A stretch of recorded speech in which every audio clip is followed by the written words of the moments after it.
All right, let me just make sure it's almost there.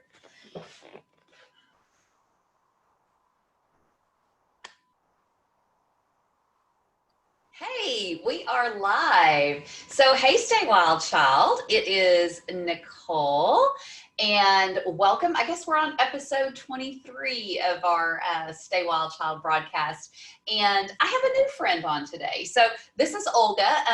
I thought that we'd probably met each other at, so there's these conferences. Her and I both know a lady named Jessica Alstrom, and so that's how we're connected. And I thought that we had probably met at one of the events that Jessica has held in the past, but apparently we have not. And I've seen your smiley face all over Facebook for a while, so I feel like I know you. But I was excited when you reached out to me and wanted to be a participant on my show. So thank you very much for reaching out. Yes, thank you for having me. Absolutely, absolutely. So, all right. So I always like to start this way, Olga. The group is Stay Wild Child, and it's really about helping women remember who they are before the world told them who they were supposed to be. And, you know, we hold a lot of programming, belief systems that, you know, have been with us for a long time. Different beliefs around how a mother should act, how a woman should act, how a wife should act. And we get caught right in these little patterns and these habits. And I think that they kind of just slowly start to, you know, we just kind of fall into line. And so I'm assuming that you and I are really on the same page as far as, you know, remembering who you are. So will you take us back just a little bit before we start our chat today? Take us back to where you were before the unlearning began, before you started maybe breaking up with some of those old programs and old beliefs. You mind taking us back and just kind of telling us where you were before? Sure. And it's Okay. funny that you would say the word breaking up, because the first thing that comes up for me is, you know, growing up, I was always raised to believe that, you know, people should get together and marry each other and make it work and grow and learn through each other and just kind of adapt. And I tried to do that. You know, I left home at 19 and I was dating someone that I felt a strong connection to. And we ended up forming a life together and we had a home together. I bought my first house with him at 21. And so we're going down this path, but I could feel this unhealthiness in the relationship. And I kept kind of stuffing it down because I believed that I could fix a lot of things from, you know, childhood wounds and things in this other person with all my love, and that I could just fix it. And as the time went on, I could just see that it was going to be toxic to my life, and that I didn't want, that this was not the father of the children that I intended to have and bring into this world, and that I was just going to have to undo it. But the longer it went, and I think a lot of people have experienced this, like you start to own a home together, you've been in 3-4 years, you're getting older, you start to think, who's going to want me now? Or just a lot of things. But the good thing is that the more this went on, the louder like my intuition became. And I knew that I had to get out of this, and that if I created the space, then I could call in what I really wanted, what I really deserved. But it required like sacrificing all the comforts and everything that I had come to acquire, and that society knew me as this, you know, couple and homeowners and whatever, you know, we had this life. And so anyways, it was walking away from all of that and starting again. And that I think allowed me to create space. So I left everything but my clothes, and I started again. And the good thing was I was part of a Rotary Club, and there was some well-to-do people, and I like started to ask literally, like, does anyone have a room to rent? Which was really, I had to become very humble, because coming from where I was coming from, to go to a room. Anyways, what worked out was there was a gentleman that had a condo on the lake. I have an affinity for water. That's why I was asking you a little bit ago. And I had this empty condo, and little by little I furnished it and I put my life back together. And I worked on myself a lot, and little by little, I built up everything that I had before and more. And then I was able to meet my husband at the gym. I'm very into wellness. It's my passion. And I Yes. met him at the gym learning. I was going through a Pilates certification at the time. And that led to us ultimately getting married years later. And it's funny though, because when you talk about the steps, it's like I feel like we go in phases, right, as women. So there was the first one was me breaking off the engagement, walking away from everything, start again. Now I get married and building a life together, have these two children. And then came the next part of like not speaking your truth or not saying what you really needed. And it just led to thyroid issues, different, like I always thought once you have the hubby, the house, and the kids, like you've arrived, and Right. the work actually was just starting to begin. And Sure. so yeah, to really back and find my voice and admit that, hey, I wanted to have these children. I thought I wanted to be a stay-at-home mom, but actually diapers, dishes, and laundry is not gratifying to my soul. And I think I'm meant for more, and I need, so that was kind of scary, because I think, again, we fit into a certain box or what people expect, or literally I built what I had. And then I found there wasn't the level of satisfaction I thought, and I needed to do something more. And that led me onto this whole self-inquiry, the inner journey, and really kind of disabling a lot of the old programs and having Right. to create what's going to be sustainable. Absolutely. Yes, I totally relate. And I am very much a health and wellness advocate as well, and always have been. And it's interesting, the different directions, that my path has taken, that I started in health and wellness at a young age. In my 20s, I was a massage therapist, but then I got away from that. And then now, within the last 10 years, I've gone totally back into that again. And it's I love what health and wellness does as far as empowering women.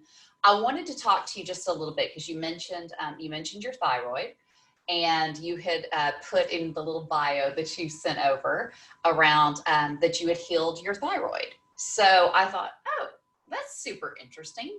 Will you take us through that? Will you talk just a little bit about that? Sure. So when that came up for me was after my second child. So it Okay. was in 2013. And actually, he is 8 years old today. Um, Aw. so my mama has him for last night, and she'll be bringing him over in a few hours. So that allowed me to be free right now, which is Oh, awesome. nice, nice.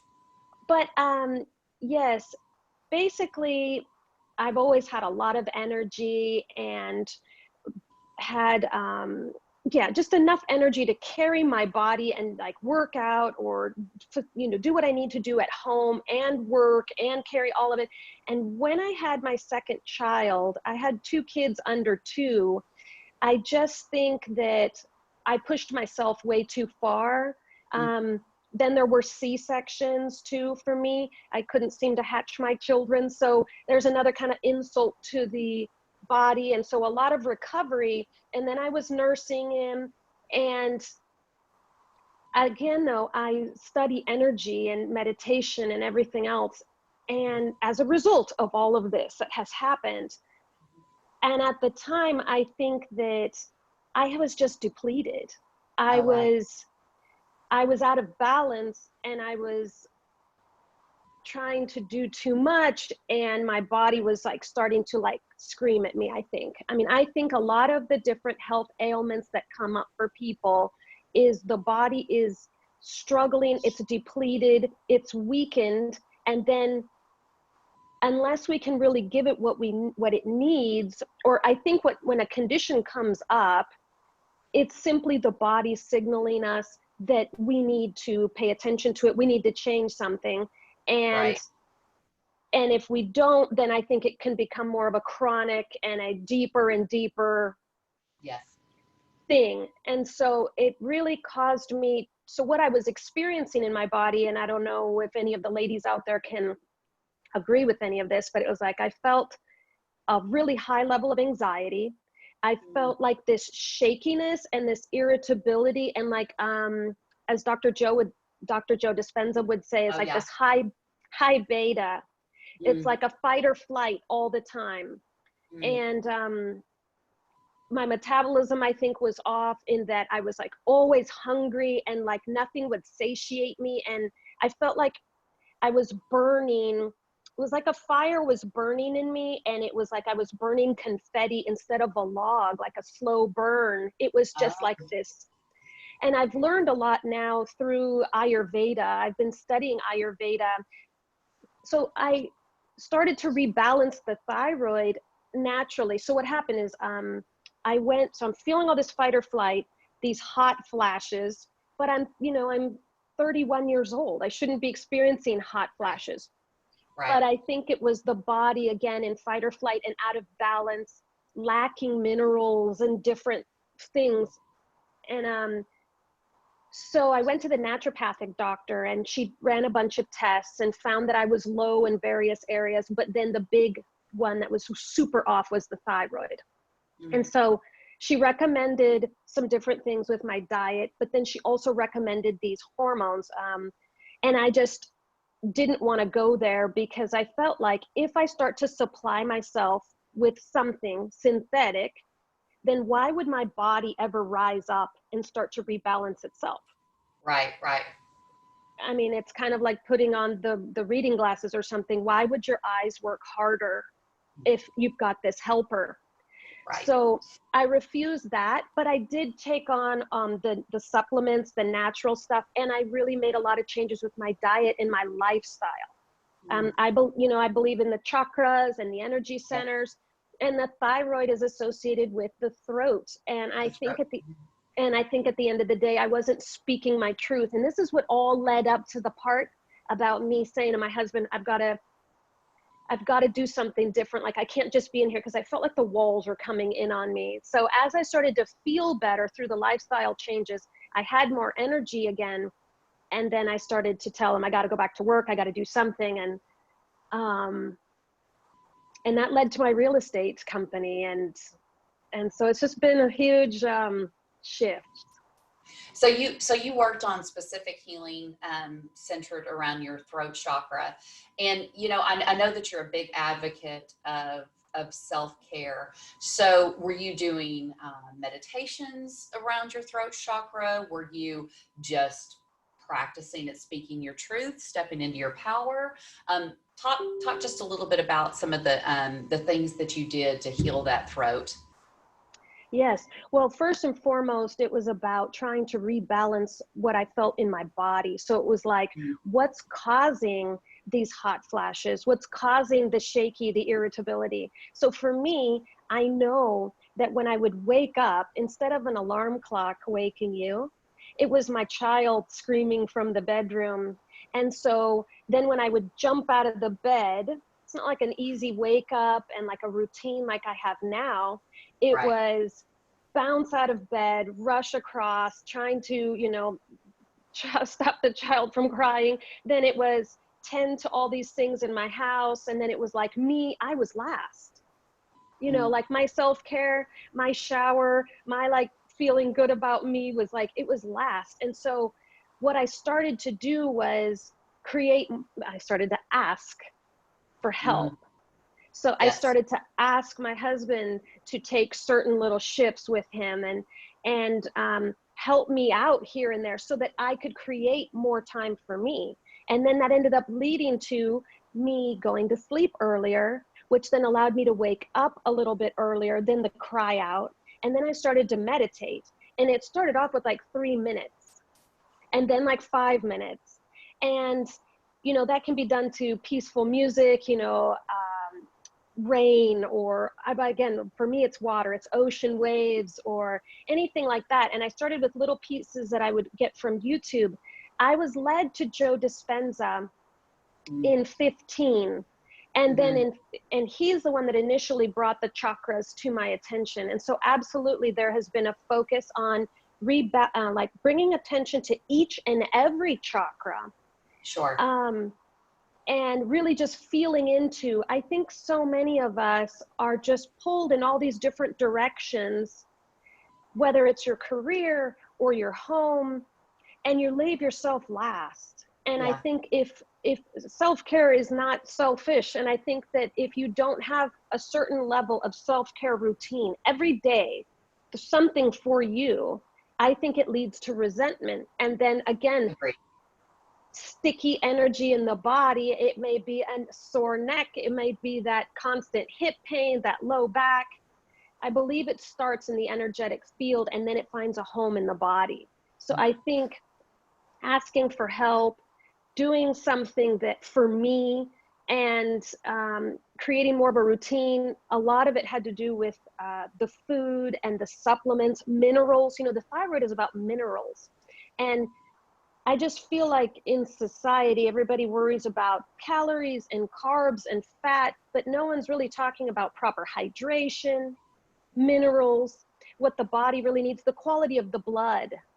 I feel like everybody's just talking about how to look good, how to drop all that weight, how to do this cleanse.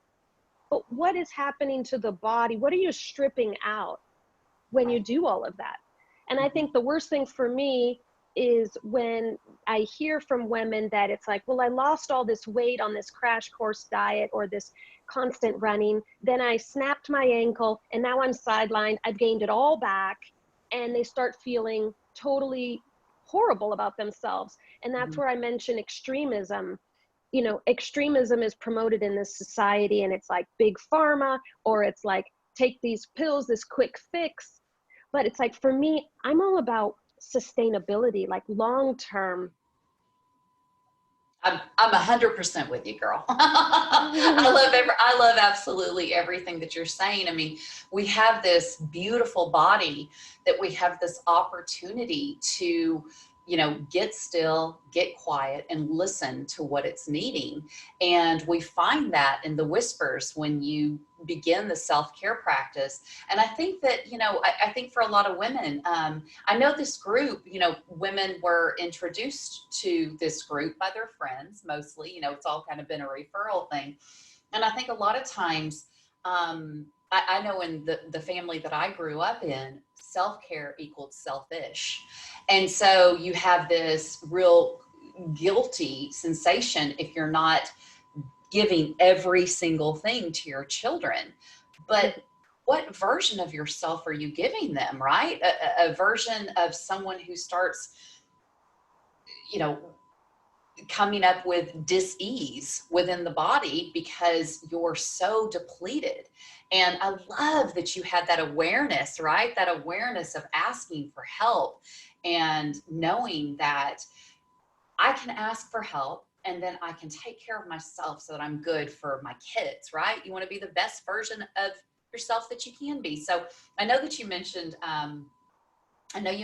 awareness in your bio, and that's been, I know it's, the awareness practice has been huge for me. And I'll be honest, Olga, sometimes I'm almost like, I am too damn aware because I can be so aware of my bullshit. And sometimes I'm like, I can't even help myself. But okay, so especially since we've been in self-isolation, and I've been triggered over the big pharma stuff a lot. And so but I'm aware of my triggers, and then I'm digging in and I'm like, just stop with all the damn awareness. But awareness is key. So I'll let you talk. I'll let you talk about the good awareness. Well, my coaching that I do for women, like, I like to think of myself more of a mentor than a coach. I feel like a coach is more of like someone that's cracking the whip. I want it to stem from within, a desire from within. And then I'm here as a guide and a facilitator and a mentor to show you the way or help you along the way to remembering who you really are, you know? So for me, all my coaching is based off of what I consider my framework, which is the AWARE method. And so it really starts with the first A is about accepting yourself and what no longer serves you. So I think, like when we said a little bit ago, it's like, the judging of ourselves or the judging of our circumstances, and then maybe not having the voice to speak up about what isn't. It's like, we have to, I think, accept where we are today. You know, I don't want to be this 15 pounds overweight, or I don't want to be this mom who's constantly triggered with my children, you know, like this acknowledgement and an accepting of where we are and what no longer serves us. And then we become, and then the W is about worthiness. It's like remembering that we are worthy to receive. Yes. You know, in Ayurveda, we learn that we are heirs to all the treasures in the world and in the universe, but we have to be willing to receive. And I think a lot of the time, subconsciously, we may be blocked because of what we've been programmed in childhood to believe, that we have to work really hard, or we have to suck things down and not, you know, swallow these pills and not say what we really think, not create those boundaries. So worthiness is huge. And then the second A is about accountability. And it's about alignment, making sure that the new actions and the new habits and the choices are in alignment with who we really want to be. Because are we still falling into that old pattern that brings our energy down? Like maybe it's this toxic person or place, you know, maybe that job is actually killing you, but it's who you believe you have to be, but it's actually causing you health issues, you know, or a relationship that's super toxic. I even think we have it with family and friends sometimes. Like, Oh yeah. we don't even have a desire to get together with that person, but we feel obligated. So we're going out of obligation. And again, some part of you inside's like, no, but you're like, well, I have to do that family reunion or whatever. So second, the R in aware is about rewards and results. And so as you increase your vibration and you have these better habits, you're going to have new emotions, you're going to have new experiences, and you're going to be able to call in more of what you really want. And then the E is about, as you become empowered, you can really call in your best life now.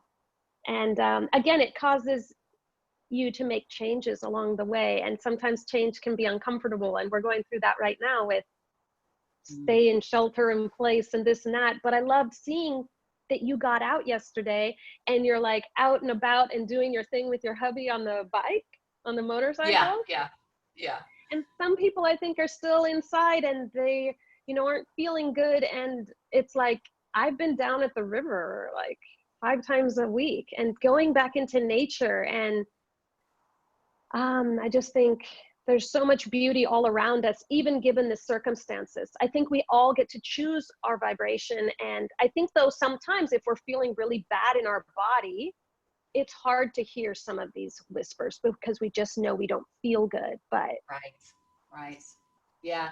My husband, which I've talked about this many times, so he's totally okay with it, but he does struggle with anxiety. And so it's a real practice for us.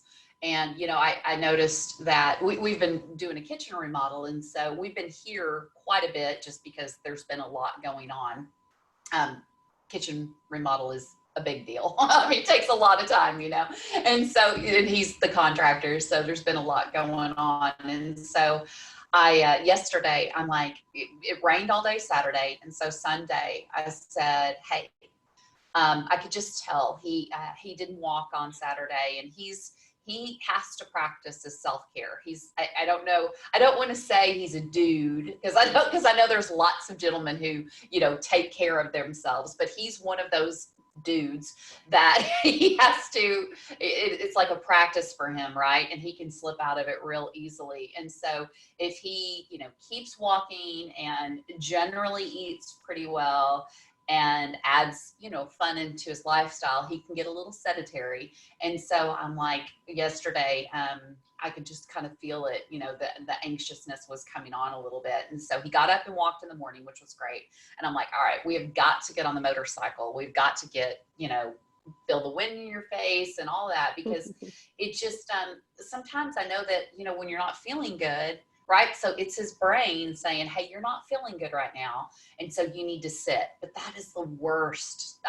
For him anyway, it's the worst thing for him, because he can just get so caught up in all those emotions. And then it starts to build even more. And so he practices this self-care. And for him, it's not super easy. For me, it wasn't easy to begin with, but now I'm so used to my self-care routine that I can't even imagine not doing it. But it's just a muscle, right, Olga? It's a muscle. It's just a muscle that you have to build. And like you talked about that meditation piece. You said, you started with just a minute, right? Yeah.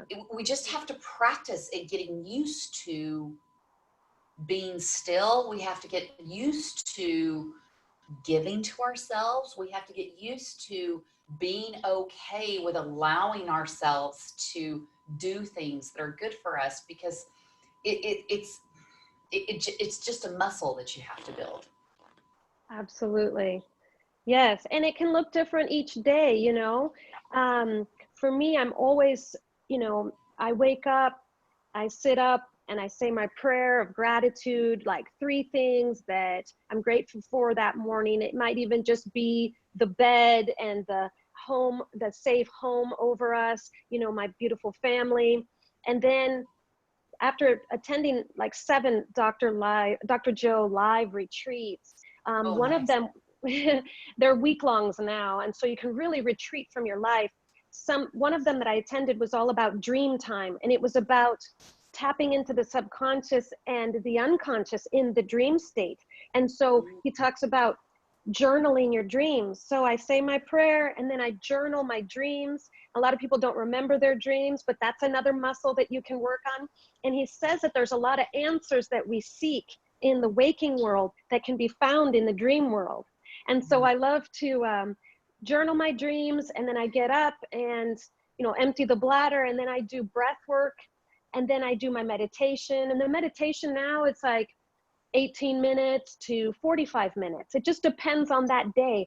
And I don't really hold myself too rigid. I think that's the other thing. It's like self-care, I think, begins with like kindness to ourselves and like really tuning into the voice. What voice are we hearing? Like, who's saying things to us? Like, becoming the observer is really what the meditation is about, is to get to know oneself. And so I do the breath work, I do the meditation, and then I get up and I start my morning with my drink, which is an electrolyte drink that I've made myself through Ayurveda. It's all about trying to get the body alkaline. And so it's like all those things now. It's like I wake up and I've already pampered myself because I've like prioritized myself. Sure. So let me ask you, Olga. I know that just from a friend, I have friends in all different areas of life, and so some friends have a lot of resistance to that first part of the morning, right? That they want to possibly jump on social media. That's something that I practice with my husband. Don't pick up your phone. Give it just a few minutes. Let's just lay here and meditate together, or just take a few breaths right before you get sucked in right away. So how did you begin to become less resistant to I lost your face. There you are. Yeah, your screen must have froze. Yeah. I put do not disturb, but it doesn't seem to work. Yeah, it's all right. So talk to us a little bit about the resistance and how you practice. Is it overcoming the resistance? Is that even the right word? So talk just a little bit about that. I think it's just sitting with it. It's like, what is the voice that you're hearing? What is it that you're being directed to do? Because we are the creators of our reality. I mean, where are we choosing to focus our energy, and why? What is that first hit of the social media doing for you? Is it maybe actually just distracting you from some feeling that you don't want to feel, to like a mental escape?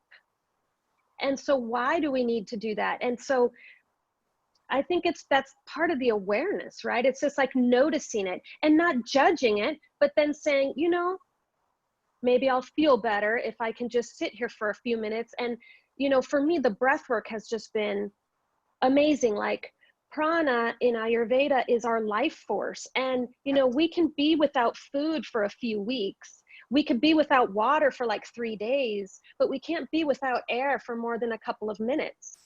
And so it's like, as we become more anxious or riled up, our breath becomes shallow, and it's like not really bringing in all that we need to bring in. And so with the meditation, it's all about tuning into the breath and, you know, slowly inhaling and slowly exhaling. It's the perfect thing to even focus on. Like if you didn't even have a headset, you didn't have any music, it's just feeling your breath as it goes in for 5 counts, holding it, and exhaling for 5.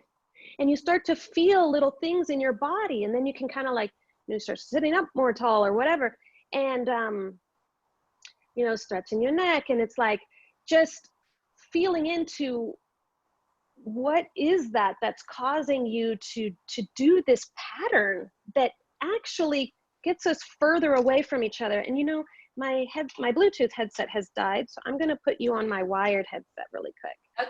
Okay, that sounds good. That's good. Can you hear me okay? Now I perfect. can. Yeah, I hear you good. And actually, it's funny because like the thyroid had started to resolve itself. And I knew that because the changes in my body that I was feeling, I wasn't getting the hot flashes anymore. And I wasn't, I had the energy back.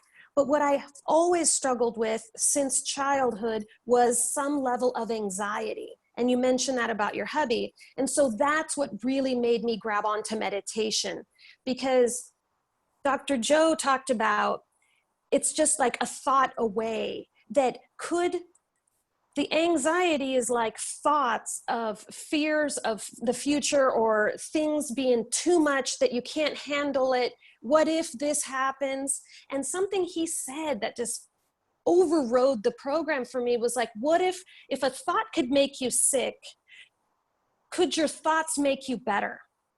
Absolutely. Yes. And so that was like, okay. And he, you know, studies the brain and he studies the body and the connection between the brain and the body. And so I just grabbed a hold of this man's hand, first through YouTube. Then my first retreat with him was in 2016. And we just saw him here in Portland for 7 days last year. And so it was through all of that work that then it led me to Ayurveda and to like this 5,000-year-old original holistic healthcare system out of India, which tied everything in, you know, from food to lifestyle, your routine, breath work, mantra, mudra. Like, I feel the best I've felt in COVID. And it's like 5 years ago, I don't know where I would be. I would be a frazzled nerve ending. So it's taken a lot of work, but I felt that. I got chills all over. And there's nothing special about me. We all can do this. We all do it, right? Yeah. Yes. It starts with like giving ourselves permission and again, accepting we don't want to be like this anymore. I mean, and just because you've been like this for 40 years doesn't mean you have to spend the next 40 years that way. Yeah, absolutely, girl. I'm right on the same page. You'd written something about the inner critic and that your cells are listening. And this is, so I'm going to go into judgment of myself here, but, but I know that I have an inner critic when it comes to my menstrual cycle.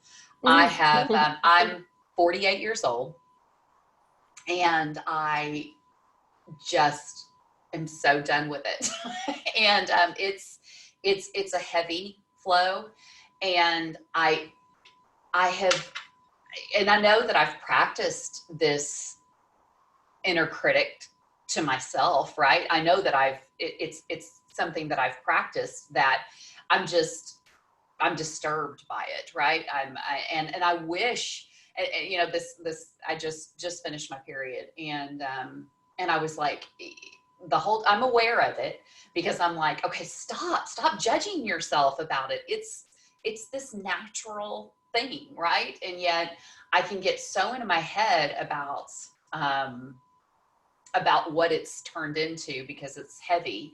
And I thought about having an ablation, and I ended up not doing it because something told me not to do it. And I just trusted myself on that. But I know my cells are listening, and still you get in this habit, right? This habit of for me, it's a habit of judgment about something that I probably don't have a tremendous amount of control over, yet I know that I can be kinder to myself, which would probably, start to shift that. So talk a little bit about your cells and that inner critic, and that your cells are listening. I know mine are. I'm aware of it.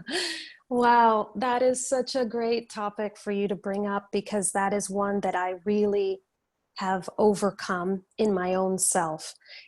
So let me start with where that little quote came from, and then I'll work my way backwards.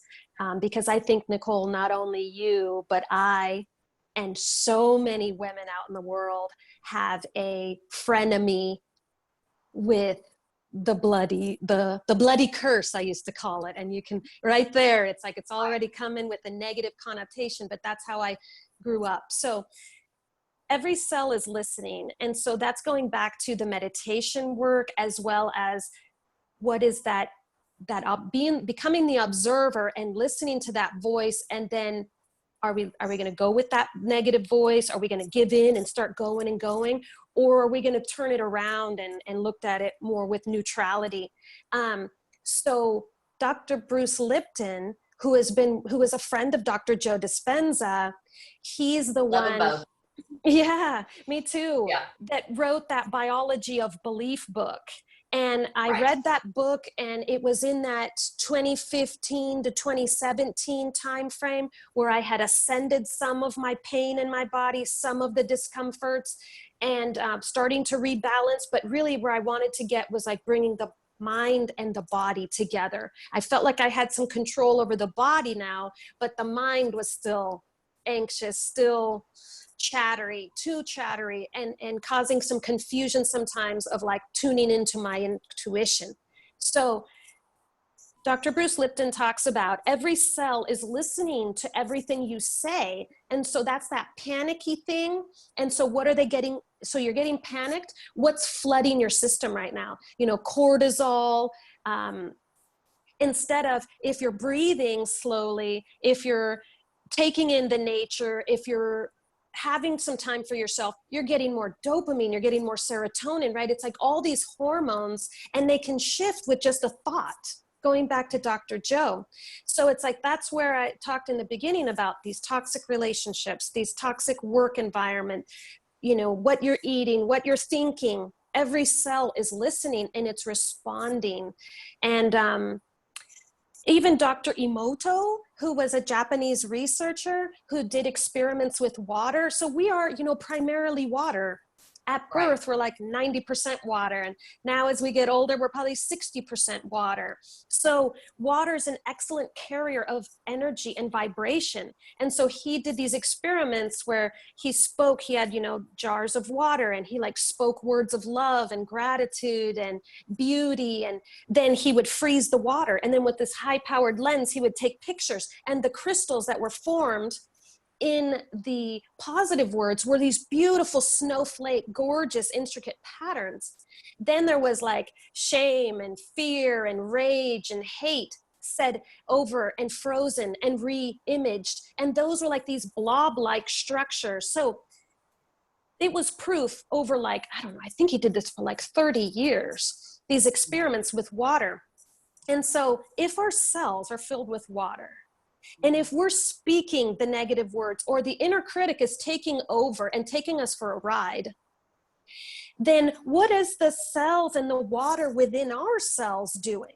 Is it the glob-like, or is it the beautiful one? And it's not about so much about beauty, it's about flow. It's about healthy exchange of energy and letting go of what doesn't serve you and bringing in what does. And so going into the part about the menses, I think this is something that is huge for the female population, and you're not alone, Nicole. And for me, it hasn't been a super heavy flow, but it's been the massive pain that I felt. And I was in sales always, and, still am with my real estate company. But before, I worked for AT&T, and I was in this like outside sales environment, and I had a quota over me. And every time I knew my menses was coming, like 3 to 4 days later, that week leading up to was the worst. And there was like a doom and a gloom, which is kind of what I felt when you were talking about it. It's almost like this resisting of what's coming. Totally. How is this going to turn my life upside down for this week? I'm not going to be able to do the things that I like. Like, you start to put yourself into this mental prison or something. And then I just always had that bloody curse, blah, blah, blah. So I was the only girl out of 3 boys, and I was the youngest. And the boys would tease me about it because there'd be a commercial on TV and some lady in white jumping across, and they'd be like, oh, and then it made me want to not be a girl. Like, it made me wish that I wasn't female, that I didn't have this thing, when actually it's such a gift, right? Like, it's allowed us to have the children that we have. And it's actually also, again, I think it all has to do with our perception. So it's actually, Nicole, it's a monthly detox for us. It allows us to shed so much of all kinds of stuff that's gathered up in us that we no longer need, and we have an exit for it. Whereas men, statistically die sooner, don't cry. Like, there's all these things that they do to like hold, and they don't have this outlet. I mean, they do have their outlet, but it's different. Yeah. And so it just, for me, that one just really started with this workshop that I did with this woman who started to talk about how our intuition actually becomes super heightened at the time of menses. And I'm like, oh, I'm always into that, right? I'm always into like stepping into my power. And so if intuition is our inner knowing, right? And so what can I do to feel into that? And so a big part of that was not pushing myself too hard that week, like having some grace and like setting up my appointments for the end of the week. So the first few days that were harder, that's where a lot of the self-care started to come in, right? Take it easy. Yes. Rest, restore, journal, drink your teas that make you feel good, relax, right? I just think in society, we don't want to have to take a second out. I mean, I even had, and tell me how we're doing on time, because I don't want to go too long. We're good. We're good. Okay.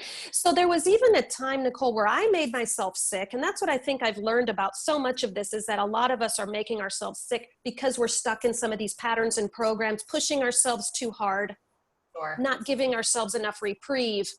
I even dreaded it so badly in the beginning that I decided that I was going to take my birth control back to back and not have that week off of the sugar pill, so that it would never come.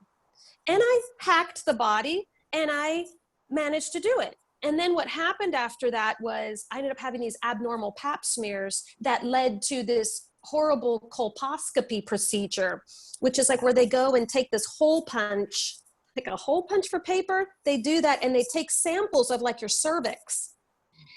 And, then I stopped with that that continuous hormones, started to have a regular menses. They found no cancerous cells, but they wanted me to come back for another one of those like 6 months later.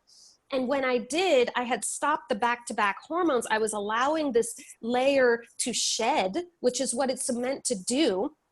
And then it was normal. And it's been normal ever since then. But again, I just think the body becomes out of balance because of something we're putting in, or something that we're doing, or something that we're bringing in that the body doesn't like could cause, I think, more pain, more flow. Something has accumulated. And so it's like, trying to figure out what that is. But I would say, if you look at for yourself, maybe inflammatories, because that helped me get rid of the pain. So I didn't have the heavy flow, but I had tremendous pain and like this throbbing down the legs and the low back days before it would come. Right. And I relied on Aleve and Pamprin and Advil, and I haven't taken any of that stuff for like 3 years. So I never would have thought that throughout my life, this thing was so painful starting at 13, and that now at nearly 40, that I would have the least amount of pain, no headaches. There's a little bit of pain on that first day, but it's not 4 days before. Right. So inflammatories would be something, and we could talk about that more offline or whatever, but it has to do with, again, what we're bringing into the body, and then it could also be emotional. And yeah, absolutely. You know, it's the stories that we wrap around what it is. And and I liked that you you spoke about it being your most intuitive time. I remember reading something about women, how they used to get together during that time, and you know, they had the bleeding tents, and it Red was tent. yeah, it was more like a time like, okay, all the women are there, they're all just resting and chilling, and you know, and allowing this cycle to flow. And it's probably I've always had something with time. These are old wounds that, you know, I've worked on healing, but it probably has something to do with, you know, it's the, you know, it's the time that we don't allow ourselves, right, to check in, to tune in, and to move into that self-care, and just allow myself to be, right, versus being in judgment of everything that I'm not doing because I have to take this time, you know. So I'm sure there's a lot of little stories wrapped into there. I'm very aware of them all, but you know, to think of this as like, okay, so this is more of a we become more intuitive. We have this opportunity to really check in with ourselves and really just stop with the judgment of the self-care, right? Yes. Yes. Yeah. Well, you sure are a sharp lady, Olga.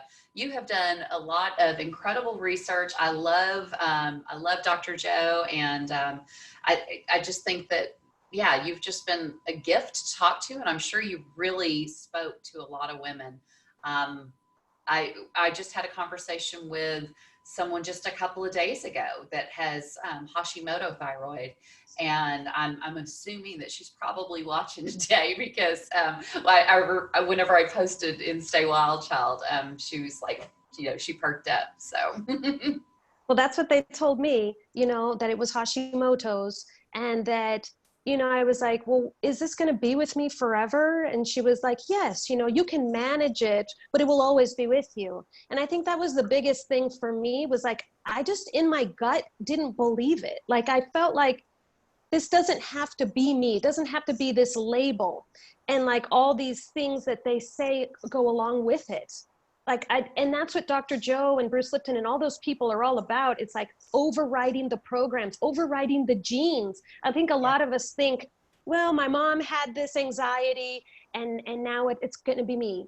Or my mom had this and I'm the same as her. And so no, I think we are all bio individuals, and we all have the ability to like rewrite the code and to upgrade the software. But it's all going to start with, you know, brain and heart coherence, and like merging those two, and like, again, becoming aware first.